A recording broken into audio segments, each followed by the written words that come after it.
Welcome to the Outlaw Radio Show. This is a bit of a special edition. So we are sitting in the studio, me and Creighton. Creighton is with me. Hello. And Creighton, hello. What we're going to do here is I'm recording an episode of the Outlaw Radio Show. Once I record my end of the audio, I send it to Josh Brown, his productions. They take the audio, break it down, format it, produce it for radio, and then they send it back to me so I can podcast it. We record on this end of the world 4 different blocks, 14 minutes, 12 minutes, 11 minutes, and 9 minutes and 45 seconds. 4 different blocks of audio. That's kind of the format for the plug and play for the radio. Again, once he's done, Josh has kind of done his thing, it becomes 2 files. When it's sent to me, it then becomes 1 file for the podcast. But we thought it would be fun, and Creighton's with me today, to actually video the recording of the Outlaw Radio Show. And the reason that I want to do this today, and hopefully we'll do this more often, is the subject matter of today. Recording it like this, videoing it, will enable me to release this much earlier than the podcast and much earlier than the radio. This episode, when it comes to radio, won't hit the airwaves till a week from Friday. It probably won't be posted on the podcast till much later in the week.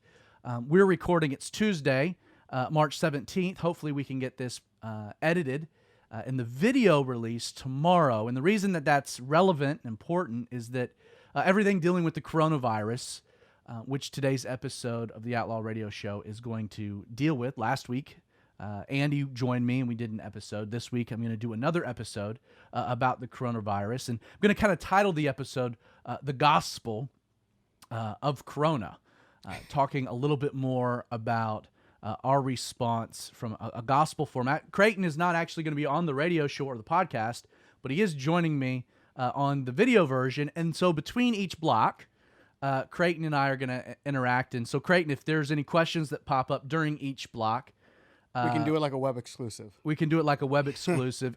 And then at the end of the show, once we've wrapped up what we'll send to Josh, we can take a few minutes and share a few more thoughts and kind of talk a little bit more about it. So Cool, I'm on it's board. it's at this point that the music is rolling. Right. As a matter of fact, we might even kind of roll a little bit of the music at this point. And so we're going to start here. The first block's 14 minutes. And so here we go. Welcome to the Outlaw Radio Show. My name is Zach Adams, and I pastor a church located just outside of Athens, Georgia. The name of the church is Calvary 316. Most weeks, if you're listening to the show, I say if you're a local, come join us one Sunday morning. Our service is at 10:30. I'm going to say that, but I'm going to kind of put a little spin on it. So don't physically come and join us at 10:30 because we're not meeting in person due to the current conditions related to the coronavirus and some of the guidelines that have been issued by our president as well as the CDC. So we're not meeting in person, but we are live streaming. And so wherever you're listening, whether you're local or not, you can join us on our live stream. You can go to calvary316.com. That's the easiest way to find all the information. But you can also just go directly to where we're streaming, and that's on facebook.com/Calvary316. So again, that's facebook.com/Calvary316. And so if your church isn't meeting in person, or if they aren't providing a live stream on Sunday morning at 10:30 Eastern Standard Time, log in, join us, be our guest. Hopefully, we won't be having to do this much longer, but this is the reality. Regardless, wherever you're listening, however you're listening, whether you're listening via one of our amazing radio partners, or you're listening via the podcast, every episode of the Outlaw Radio Show is podcasted in its entirety.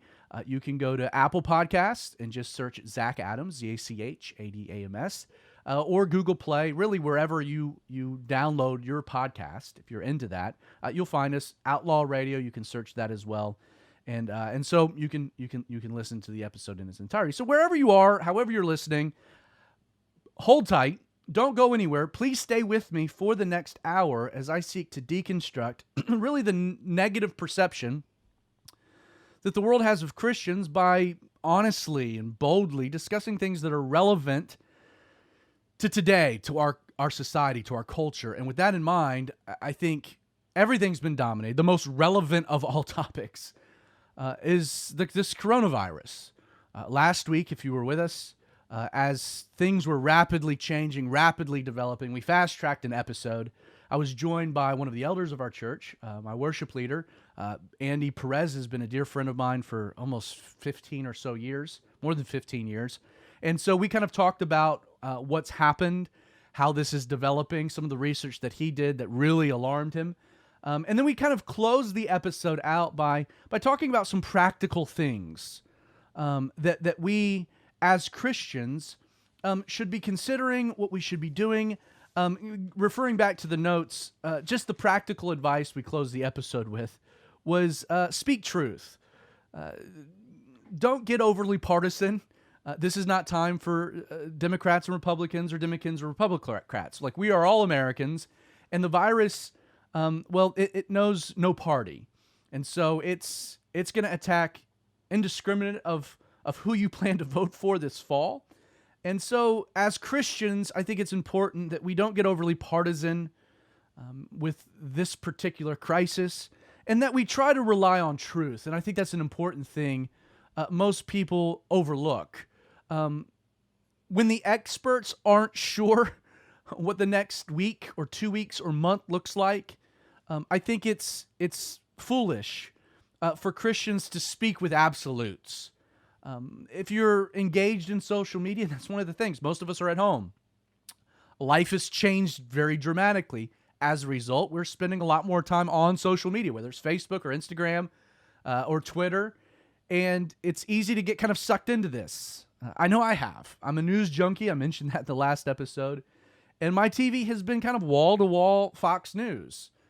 Not that I particularly knock the other networks, but I'm familiar with these people, and I'm trying to stay current, staying up to date on the things that are happening. But when the experts are uncertain, man, just be careful on what you're regurgitating, what you're passing out there. So speak truth. The other thing we noted was that it's incumbent on Christians to protect our seasoned siblings.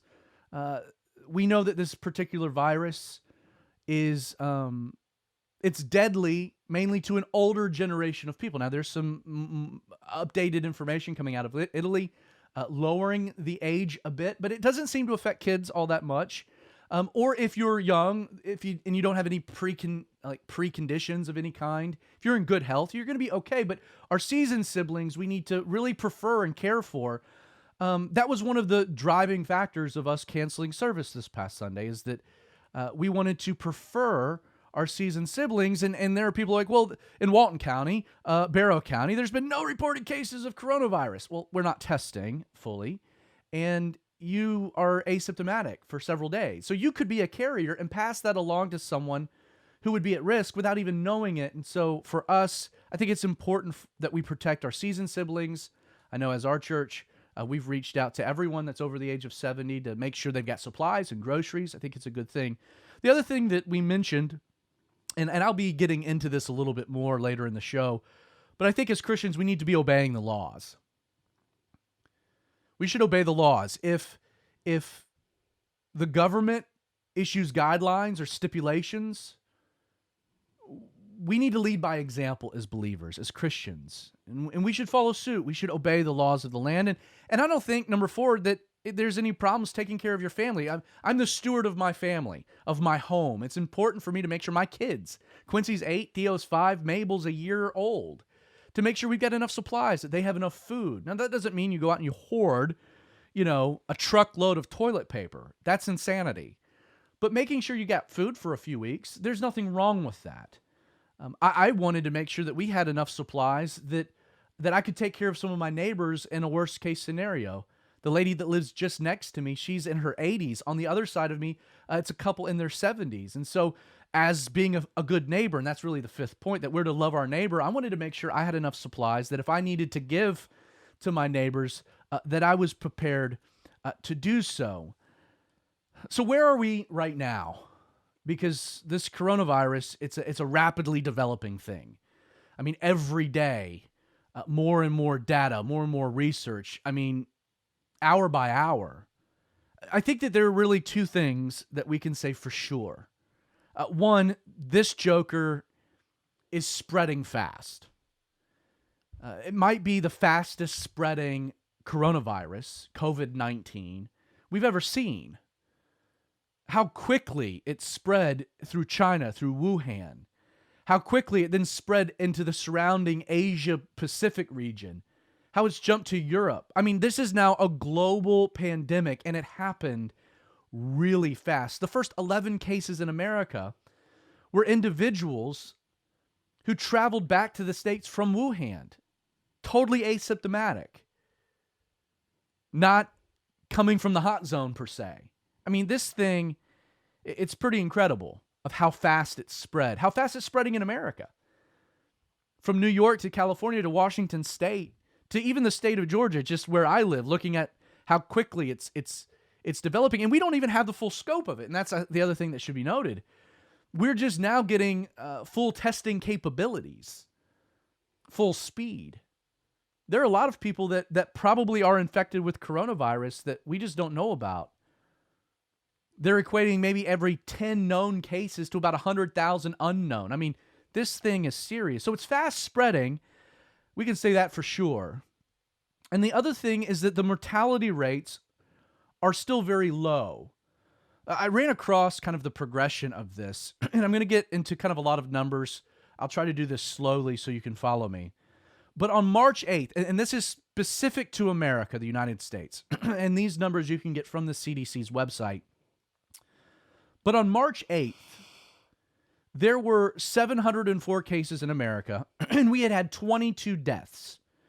Now, that meant that the death rate was 4.06%, which is alarming. That's crazy. So on March 8th, the death rate was a little over 4%. On March 9th, we had 704 cases, 22.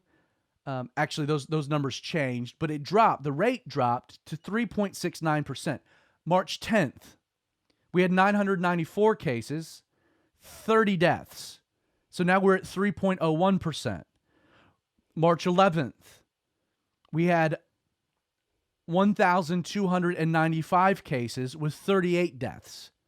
So we've gone up 300 cases, but we've only increased 8 deaths. So it lowered the percentage on March 11th to 2.95%. On March 12th, it jumped 400 cases, 1,695. 42 deaths. That's 2.52%. On the 13th of March, it increased to 2,247 cases in America with 49 deaths. That's 2.27%. March 14th, which was this past Saturday, it jumped to 2,954 tests with 57 deaths. So the death rate has now dropped within a week from 4.06 to 1.93. On Sunday, the 15th, there were 3,680 cases. So it's spreading fast.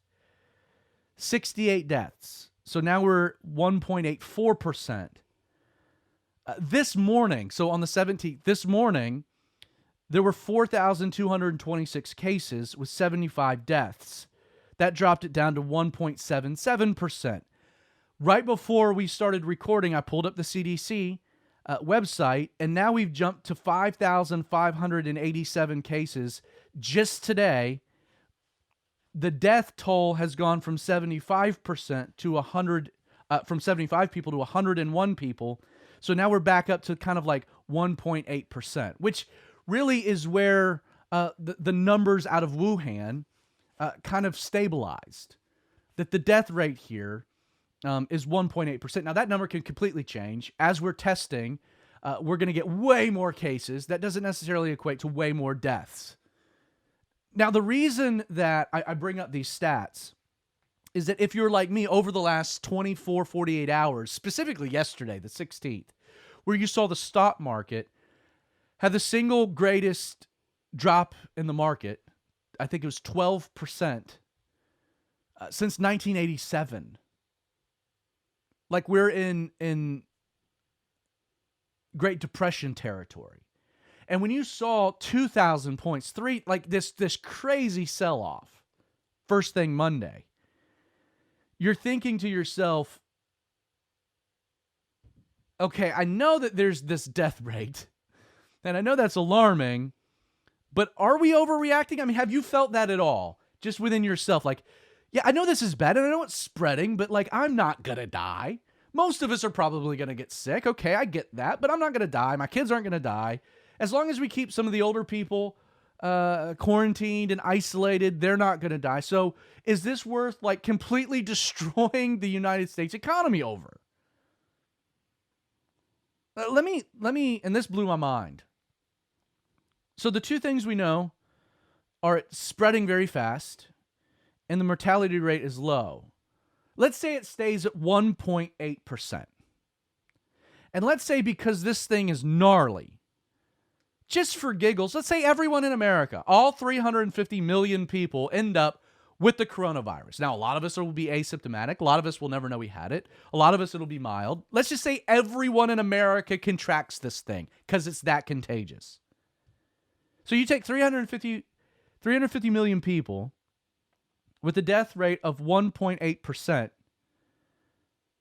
That's 6.3 million deaths. Like, it places a little context, doesn't it? Of why we're taking these drastic measures, why this is such a big deal. Yes, younger populations might not be at risk, but still, as contagious as it is with a low death rate, this is not something to trifle with. We're going to pick up that thought. Don't go anywhere. We'll be right back here on the Outlaw Radio Show. So if you're watching the video, that's kind of how that works. So we hit 14 minutes. Welcome back. Welcome back. Creighton is back with me. Creighton is here. Welcome back to me, huh? Welcome back to Creighton. Pretty crazy stats, right? Seriously. Now, I mean, I'm operating under the assumption of everyone contracting this. Right. And which is probably not going to be the case. But, you know, a lot of people, and this is the thing, is they've been equating this to like, well, H1N1 or the swine flu. Mm-hmm. You know, there were 60 million infected people and like 17,000 people died. Right. Which is crazy. And people are like, well, it didn't get nearly the press and none of this stuff was happening then. And that's true. People forget that it was also, we also had the crash happening in 2009. Right. So this kind of got relegated to the back burner of current affairs. But even then, when you start running the math, you begin to think, even if this is killing 1 to 2 people out of 100, like it warrants even what we might consider to be an overreaction. I absolutely agree, because there's also the idea of if we have a mass outbreak and we have an unprecedented number of people going to emergency rooms, that's going to bump back other people with other things that also need to go to the emergency room. So, like, if you have a heart attack and your emergency room is full of COVID-19 patients, it's a great point. You have a much lower chance of survival, right? Or you have cancer, or you get this crazy diagnosis. I mean, that's the other thing that's not being talked about, is that it's not like all of the other diseases are just going to take a break. Are like, oh man, this COVID thing just moved into town. All right, let's lay low for a little while. Let's lay low. No, it's not. I mean, this is on top of everything else that's happening. And they say that if you have any of those issues, your chances of death are much higher. Yeah, any kind of precondition. For sure. Well, we're going to dive right into the next block here. The next block is 12 minutes. And so again, a little bit about how the show's made. This is how it rolls. So here we go. 3, 2, 1. Welcome back to the Outlaw Radio Show. We're talking about coronavirus, COVID-19. As mentioned in the first block, and I'm not trying to be an alarmist. In fact, I've tried to do everything I can in my own mind to not freak out, to not go over extreme. And it should be pointed out, by the way, that everyone, it's just natural that everyone will have one of two reactions. Everyone just naturally will overreact to things, and then an equal number of people will underreact to things. Like, you're going to always have that in a church, in society, in a community, those that freak out and those that undersell. And that's why it's important to try to just look at the numbers, detach yourself from your natural reaction, and try to be level-headed on this. For me, when I see the stock market begin to crash and businesses are being closed down, I start thinking, is this really worth it? Yes, it is. This thing is spreading fast, and even at a 1.8% death rate, I mean, that puts 6.3 million people in America at immediate risk. The hot word right now, if you followed the news at all, is this term social distancing. That everyone is being encouraged to distance themselves from people.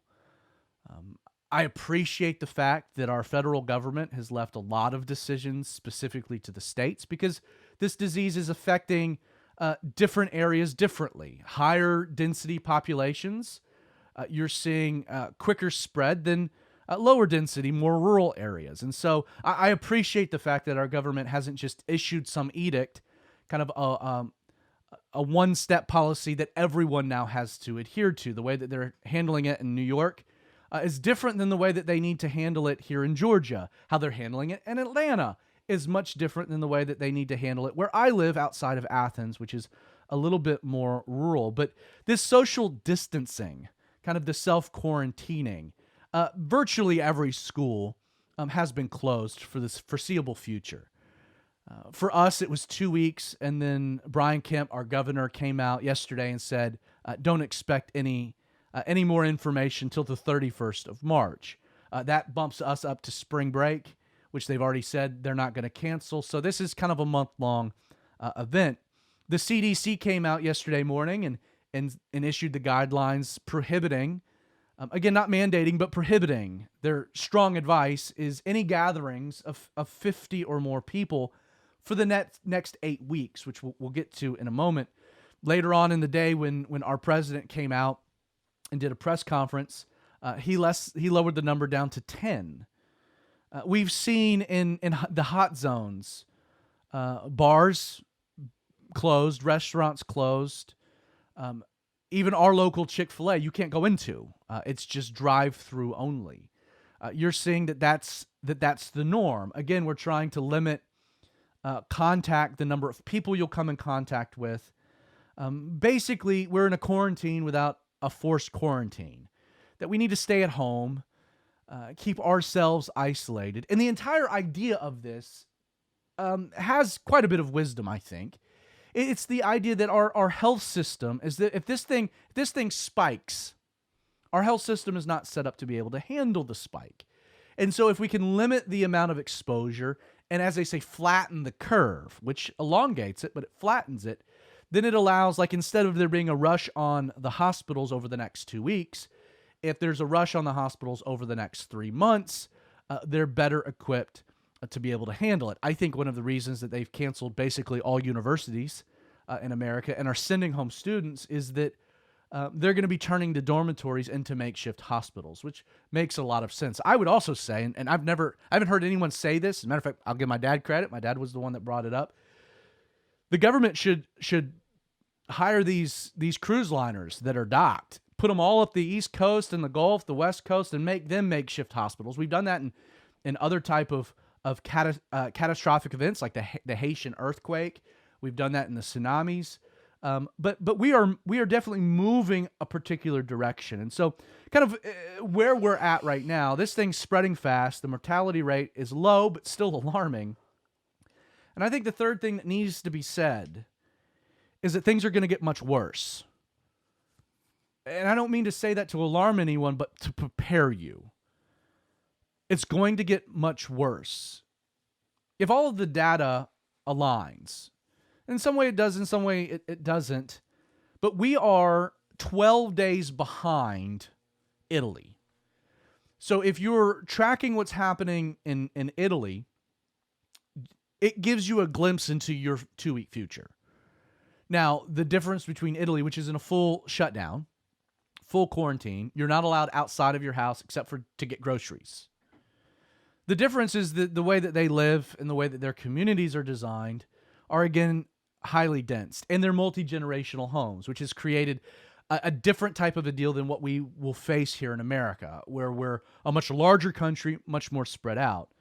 But if you look at the shutdown that's happening in Germany and Spain and France, I mean, it's astonishing to think that Europe, has now closed their borders, along with France, along with Canada. This is a crazy pandemic.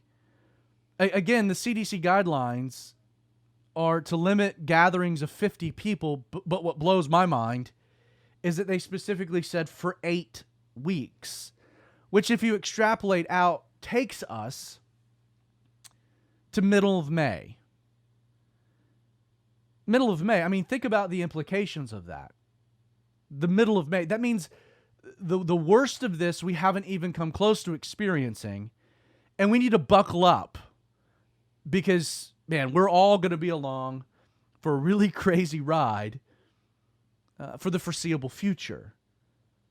The sports implications. The NBA suspended their season, postponed it. But if you get to the middle of May, you're in like the third round of the playoffs. Like if they come back and try to play any of the season, the NBA will look radically different. Major League Baseball, if they came back and started playing in the middle of May, they'd have to ramp up. I mean, you might see an 80-game season or no baseball at all. The Olympics, I think, are in jeopardy. I mean, who really wants to go to Japan right now? But that has major implications. Like, I knew that this thing was real on Friday when Augusta National Golf Club they postponed the Masters, which was to happen the second week of April, where they came out and said, yeah, not happening. There was some rumors that they were going to try to get it in at the end of May. And the reason for that, and a lot of people don't know this about Augusta National Golf Club, is they actually closed the course at the end of May. They play the Masters on rye. That's why it's so green and the azaleas are abloom. But during the month of May, all of the rye burns out because it gets warm, and it's by the end of May, it's a full Bermuda course. In fact, it's a Bermuda course in the early parts of the winter while the rye begins to grow in. They close the course to the members at the end of May. They don't open the course again until October. And so my brother, who works for Augusta National, told me yesterday that they've gone ahead and concluded there's no way they would be able to hold the tournament at the end of May. They're looking towards October, and as a result, they let every employee go. They didn't fire them. They sent them home. In fact, they paid them for the next 3 weeks and gave them their bonus checks for the Masters because they work a lot of overtime. In fact, they went back to last year. Whatever you got paid last year, they went ahead and sent you home with a paycheck with that amount. Very cool. But when the Masters is in that type of a dynamic, it just tells you the Masters in the fall. I mean, this is going to be an event, and it's going to get worse. Like, I don't think, and I've been preparing my wife for this. So our kids are at home. Theodore's pre-K, Quincy's in second grade. But we're prepping ourselves for the reality that our kids are not going to realistically go back to school till the fall. I mean, they're going to go back at the end of May. That's when we take our summer break. So we're kind of prepping for that. That school's probably done, which means that like we can't just enjoy the break. We've got to educate our kids. We've got to take advantage of the time because Quincy's going to go into third grade regardless. Now, what's nice is every second grader in America is in the same place. Everyone has to deal with this. As a church, we're preparing. Now, we're praying and we're hoping this isn't the case, but I mean, let's be real. We're preparing for the reality that we might not have an in-person service again until middle of May, which is just kind of mind-blowing to consider. We're going to have Easter service via a live stream. That's nuts. I mean, just to think of that. The fourth thing is that a new crisis is emerging. So this thing's spreading fast. The mortality rate's low but alarming. Things are going to get worse, so buckle up. But the fourth thing about where we are right now is that a new crisis is emerging, and that is that we are facing an economic disaster that would rival the Great Depression. When you're closing bars and you're closing restaurants and you're closing airlines and you're closing cruise ships and you've got Disney closing and you've got Hollywood studios, the trickle-down effect to the worker is astounding. I have a buddy of mine that is a salesman at Ford. They're in Athens, and he was telling me today that, like, I get paid on commissions. We hadn't had a soul walk in. Like, what am I going to do? How am I going to pay my rent? How am I going to pay my bills? How am I going to pay my car note? And if he starts defaulting on those things, because I think, what is it? The half of Americans are paycheck to paycheck, have about $500 in their savings account. Like, we are so debt driven that we are not prepared for this. Like, my favorite restaurant in town has closed its doors. What about the hourly worker at Chick-fil-A? I mean, we are approaching an economic disaster that we are not ready for. We're going to pick up that thought. Don't go anywhere. We'll be right back with the Outlaw Radio Show. So while we're doing this, by the way, Creighton is supposed to be checking the cameras to make sure that we're still actually running. He hasn't done that, so we just put on a good radio show. I forget to check the cameras. I'm so sorry. when we actually go into the third block and you're I will off, get up and check the cameras. Yeah, absolutely. I'll go up and check the cameras. It's pretty crazy, isn't it, dude? It's insane. I feel like I finally have a good job and I'm making money, and I'm like, I could probably move out of the basement apartment that I've been renting for a while, and now it's like, oh, I could probably not pay my rent for a couple of weeks or a couple of months because the people I live with love me and it'll be okay. But if I don't go back to work until the end of May, I'm gonna lose my car. Right. Like, I have a lot of leeway given where and who I live with, but geez. Like, I mean, honestly, like how long can you last without a paycheck? Not terribly long. No. And I don't think a lot of people can. No, I don't. And you know, a weird couple of months, man. And the interesting thing is that this will also affect the elderly that are Social Security, that are fixed income. When your 401k has tanked and you're living off the dividend, I mean, there's just, I don't think we're having the conversations today. Today we started nationally having the right conversations, but as of late last night, if you follow my Twitter feed, this became a thing for me, and I was pretty irate about it. Well, I have a lot to say, and I don't want to I want to keep it on air. So absolutely. So we're gonna go back. The next block here is 11 minutes, and so here we go. 3, 2, 1. Welcome back to the Outlaw Radio Show. We're talking about coronavirus. In the first half of the show, where are we at? This thing is spreading fast. The mortality rate is low, but that really doesn't matter. Thirdly, things are going to get worse. Buckle up. They're going to get worse. Churches need to be prepared. Families need to be prepared. At least 8 more weeks, middle of May. The fourth thing, and this is kind of we left off the subject matter, is that a new crisis is emerging. The economic effects. It goes way beyond the stock market. This will impact everyone's daily life. And today, finally, so what had been floated by Congress had been, well, we're gonna eliminate the interest on student loans, so you won't have interest, and we're gonna do this payroll tax. We're gonna make it 0 for the rest of the year. And I'm sitting here thinking, okay, that's nice, but I don't care about the interest on my student loan when I don't have a job to pay my student loan. Or a payroll tax, that'll help small businesses and workers unless you've lost your job in your business because you can't stay open. Bailing out the airlines, that's great.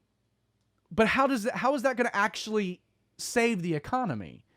And today, the press conference with President Trump, I think the man gets it because he came out and he said, you know what? Those things are good and we're going to explore them. But what we need right now and what I'm asking Congress to do is we need to cut checks now. Significant checks to the great American worker bailout, to put money in people's hands so that if they do lose their job for a period of time, they can still pay their mortgage. They can still get food, especially if you're quarantining everyone. I want to add concerning the economic realities of what this will be, is that churches, if you're involved in a church and you're involved in church decisions, please, churches, save your money. Like, you really need to save your money. Don't go out. Like, I heard of one church that literally they live stream on Sunday, this past Sunday, the 15th. And immediately after the service, when the pastor saw, quote, the quality of the live stream, he immediately had them purchase $7,000 worth of new live stream. They bought 2 new cameras, whole bunch of new gear. And I'm sitting there thinking, I would leave the church. Like, I would have a major problem with that. Like, people understand the dynamic. We live streamed on Sunday. It wasn't the greatest production quality. We didn't have worship because I didn't want the guys to have to drive out. I used my iPhone. Spent no money. Like, big production, no one has a stomach for understanding the crisis. Instead of spending your money on that, man, save it. Because there's a lot of people, a lot of members in your church that are going to need help keeping their houses. Like, how much of your church budget are you prepared to just start liquidating on giving money away to your people so that they can have food, to pay the electrical bill? We've got to be smart, because an economic disaster it's on the way. And the other thing, and man, I saw this a lot, all the emails that people were sending out about, hey, we're not going to have church on Sunday in person. We're going to switch over to a live stream. But we really want to make sure you know you need to give your money. You know, the church has to still do its thing. And man, like, as a pastor, that even sat weird on me. The only thing I said for disclosure is I just made the comment to our people on our live stream. Hey, a lot of you give digitally. No problem. You don't have to be here in person. But if you do give in person and you're trying to figure out, like, how do I tithe if I want to? I gave some simple instructions for that. But I mean, the reality here, man, is we're all in this together. Now, you got to be led by the Lord and make decisions about first fruits and all of that. And hey, we need to trust God. God can provide. The amazing story, I'm just reminded of the widow who was running out of oil, right? To make bread. And without oil, she couldn't make bread. And her son, they were going to starve to death. And there was the miracle where the jar of oil didn't run dry. That God, like, supernaturally took a little and just made it run. I believe that if we're faithful with our money and we trust God, whatever that looks like in your own life, man, God's going to take your little and he's going to run it a long, long way. We have to trust him. But churches, please, don't pressure people for money. You know, the one thing I believe is a silver lining to this entire situation is that it's placing Christianity into its proper perspective. And what I mean by that is that you can't go to church. Instead, we have to be the church. You know, a lot of times we talk about church in the sense of, like, yeah, I went to church today. Like, that church is a physical place. It's a location. No, it's a community of believers. You're part of the church. You are the church. And it's time that we have to be the church in the midst of this crisis. And it is a crisis. So what should we do as Christians? I want to continue to kind of unpack that idea. We touched on it in the past episode. I want to add a few more thoughts to it. And in fact, I might even do another episode on this as things develop, because I've seen some more silver linings. Some really cool things. You know, there's a meme that's been circulating where it's the guy that's like, haven't had sports on television for 2 whole days. And I noticed that there's a pretty lady that was sitting on my couch. So I introduced myself. Come to find out she was my wife, and she's pretty nice. Like we kind of joke about that. But man, this is, you want to talk about, like, hitting reset on family structure, having family dinner, taking care, like, there's some good things that will happen that God will use this for. But from a very practical standpoint, like, you need to be realistic. I noted that we should obey the laws and we should adhere to the guidelines. But I also think it's just important as Christians, we're realistic. The likelihood is that sports aren't coming back very, very soon. The reality is your 401, don't try to sell. Like, hold tight.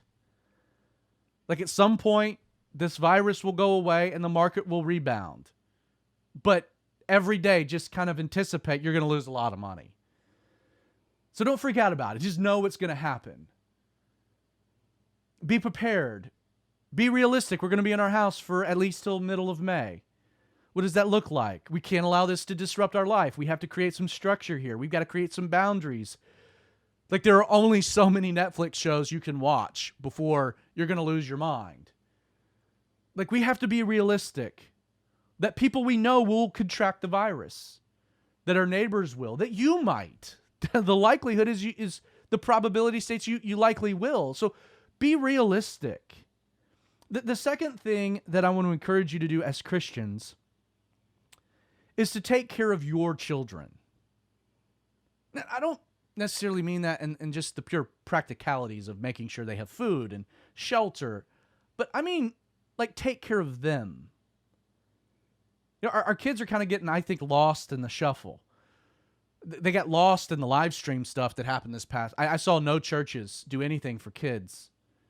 We created a page on our website, calvary316.tv/kids, where we put all of our curriculum and some worship songs on. And we're even still trying to talk through, like, what can we do to make this even more? Like, maybe live streaming a kids service, something of that nature. Like, we've got to take care of our kids.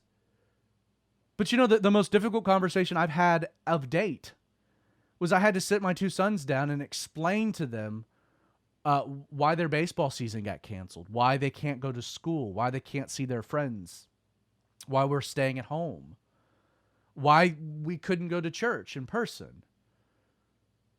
Like, they know something's happening, and they know it's big. And so don't let them get lost in the shuffle. Like, take care of your kids. School them. Don't allow them to fall behind. It's now on you, parent. There's nobody else that's there to educate your kid. At a minimum, make sure they get logged into the portal that they can access school materials, or take the time to teach them yourself. And here's the other thing, again, silver linings. I've always told our folks that the church exists to complement, like, our children's ministry exists to support and complement the Christian education taking place at home. Like, it's not the church's job to raise your kids in a godly way. That's your job. That's your responsibility. And this is the dynamic. Your kids can't come to us at all. It's now completely on you. Their time in prayer, learning the Bible, memorizing scripture. Also, man, create structure and time management. The other thing before we run against a break is that we need to pray. I thought it was a great move that our president undertook, declaring this past Sunday a day of prayer, of national prayer. There is power in prayer.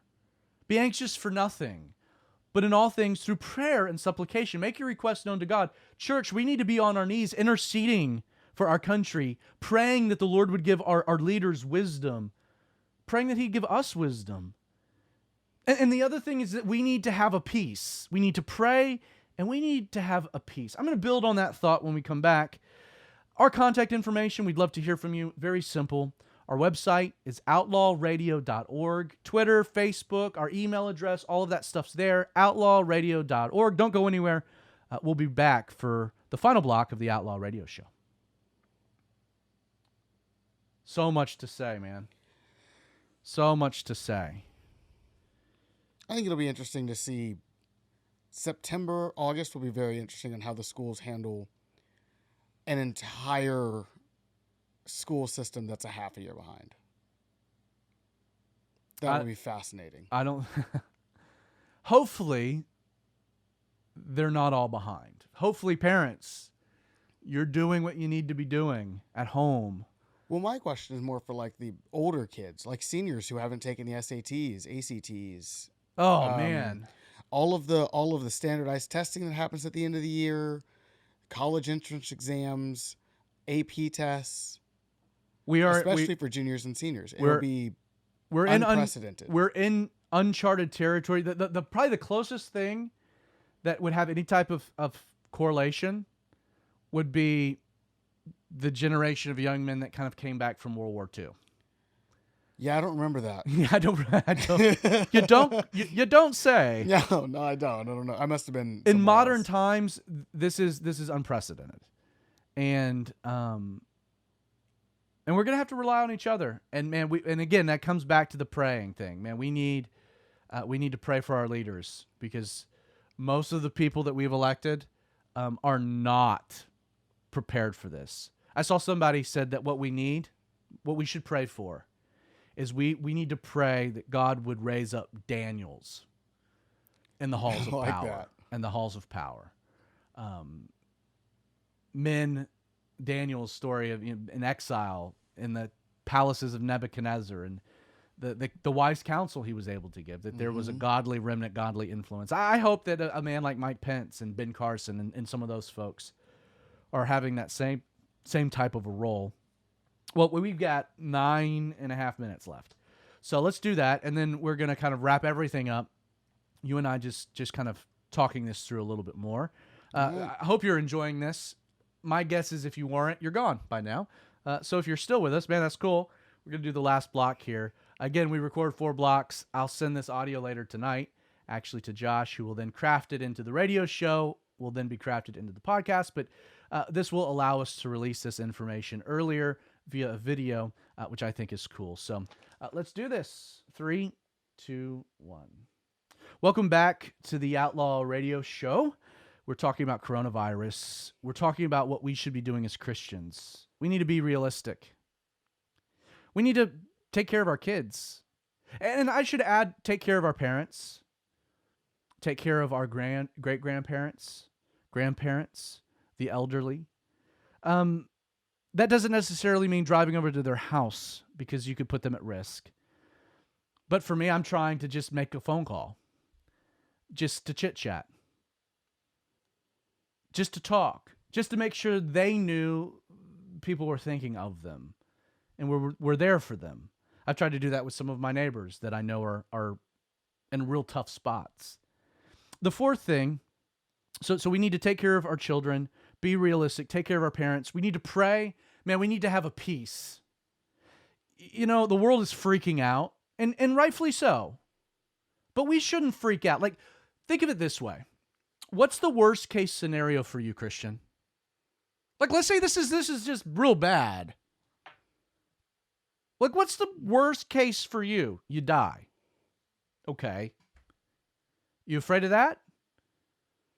Like, Jesus died, was the first fruits of the resurrection, paved the way. I don't have to fear death. Death is the end of suffering, and it's the beginning of glory. Like, there's nothing the world can take from me. My treasure is in heaven, where moth and rust and corona can't destruct. Can't take anything away from me. So why should I live in fear? I shouldn't. I need the Holy Spirit, yes, to anchor me. When the waves kick up and the storm clouds rush in and the rain is flying in sideways and it's hard to see your bearings from right to left, up and down, north, south, east, and west. But we've got the Holy Spirit, a supernatural peace, something that God gives us and grants us. And if we have peace as Christians, the world will take note. If our peace is out of this world, they're only left to conclude we're tapping into something this world can't offer. Be a light through your peace. The truth. I'm not gonna tell you any other way than the reality is that this is all out of your control. Do you know that? Like, this is 100%. The entire situation is 100% out of your control. Your job is 100% out of your control. Your finances are probably 100% out of your control. Your health is you can wash your hands all day long and not touch your face, and it's airborne. And you can still get it. It's out of your control. But here's the amazing thing. The 100% of things that are out of my control remain in his control. That God is still very much on the throne, and he's promised that he'll do good, that he'll take care of those who love him and those who are called according to his purposes, that he'll work all things, even this, for the good. It might look a lot different than we're used to, but God's goodness is true and sure. You know, one of the challenges that we have in a dynamic of like, okay, we're to be salt and light in the world. How do you do that when you're stuck at home? It's kind of a whole new paradigm, really. What's interesting is that we're not just stuck at home, because the internet connects us to the world. It connects us to the world. Again, I caution you what you post, what you send out on social media. May your light shine there. May your peace be demonstrated. The reality, and let's be real, is, and again, this is what we should be doing, live a simpler life. Like, this is not a great time to like make big life decisions or big purchases. And when I talk about a simpler life, you're not going to be able to hang out with the people you're used to hanging out with. In fact, heaven forbid, you might actually have to get to know your neighbors, because you're in it with them.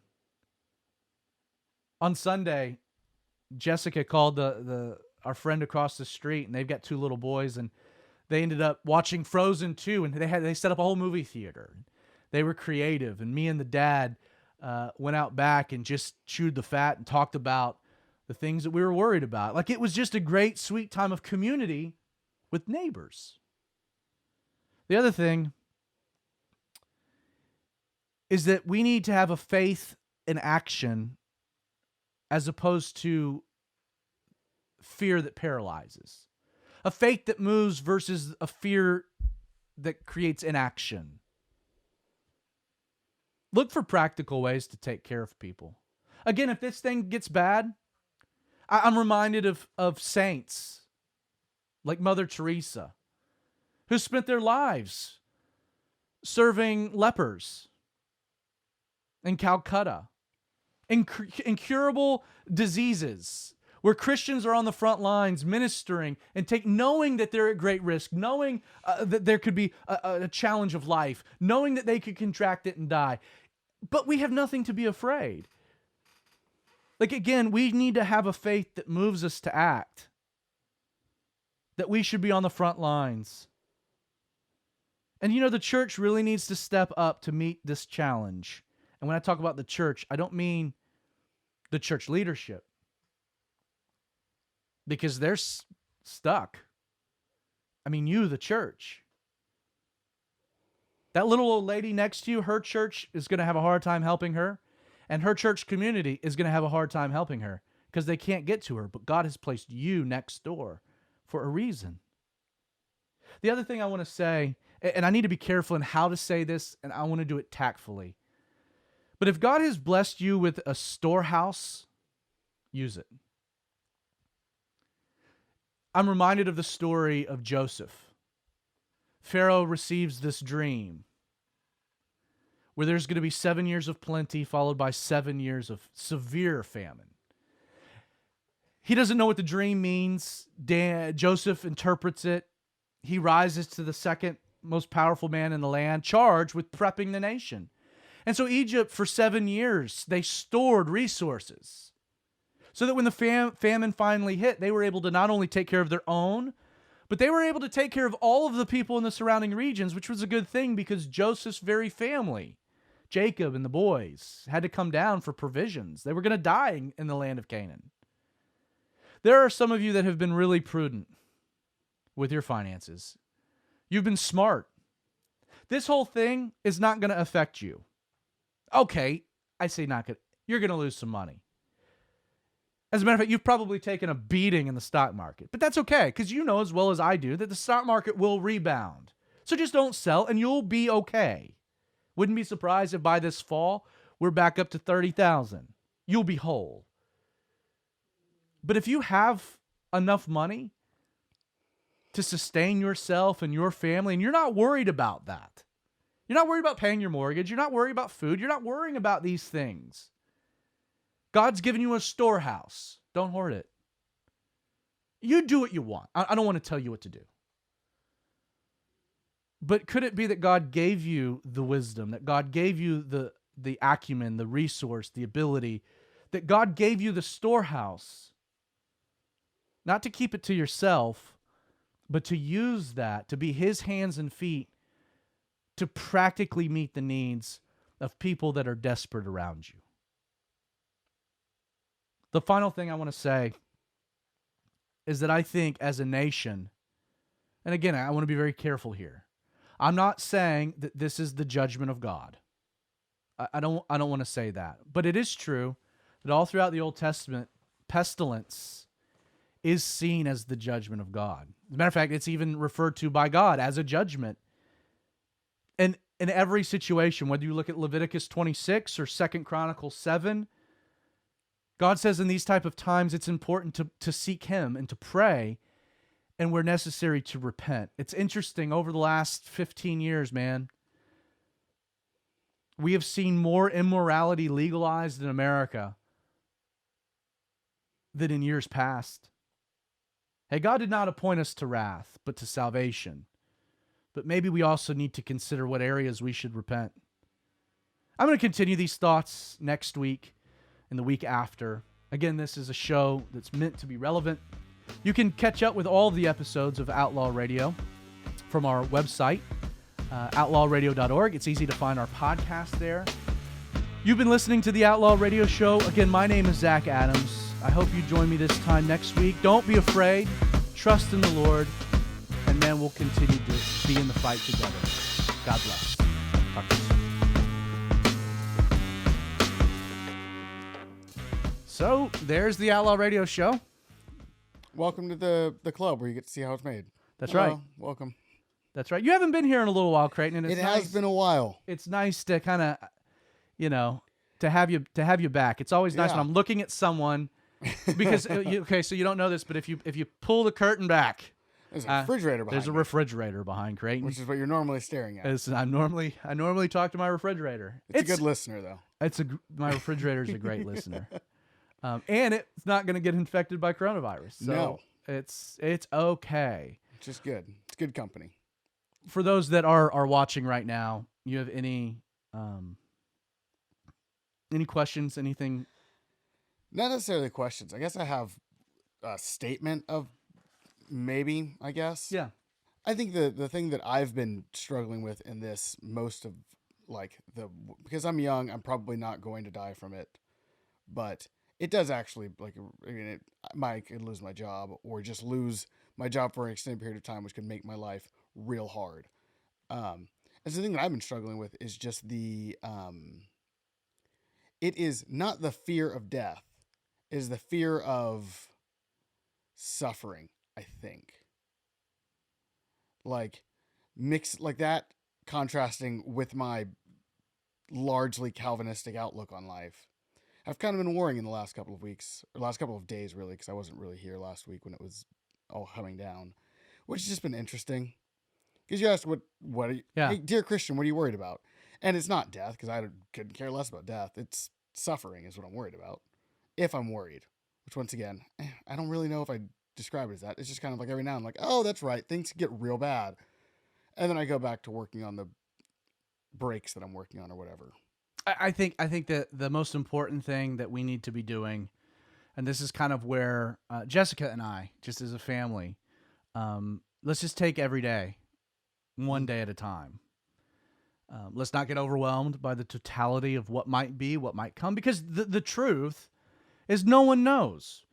This could be way worse than anyone could ever imagine. Or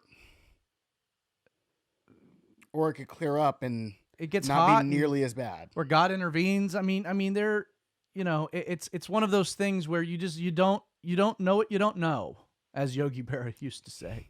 You don't know what you don't know. And so we should just rely on what we do know, and that's God's in control, and he's sovereign, and he's on the throne, and this is not out of his hands. Yeah. And so we just have to take things a day at a time and figure out a day at a time. But even then, like, if worst case scenario, whatever the suffering would look like in that context, like, pales in comparison to what suffering has historically always looked like. Also a good point. I mean, yeah, Perspective is important. I had to isn't it? cut 3 meals down to 2 this week. You had 2 meals. Right. You know, I lost my job. I don't know, you know, like, again, let's not get the cart before the horse, but if you're watching this, listen, we share the heavy heart. This is a tough thing for everyone. But I think God can use this in incredible ways. And I think you will. I think he will. And I want to be a part of that. And I think you guys do too. So would love your feedback on this. Love you guys. Thanks for watching. Creighton, thanks for being here. Thanks for having me. And We will see you guys next time. much grace. If I'm here. The abundance of peace. Don't freak out. Jesus has this. He's always had this.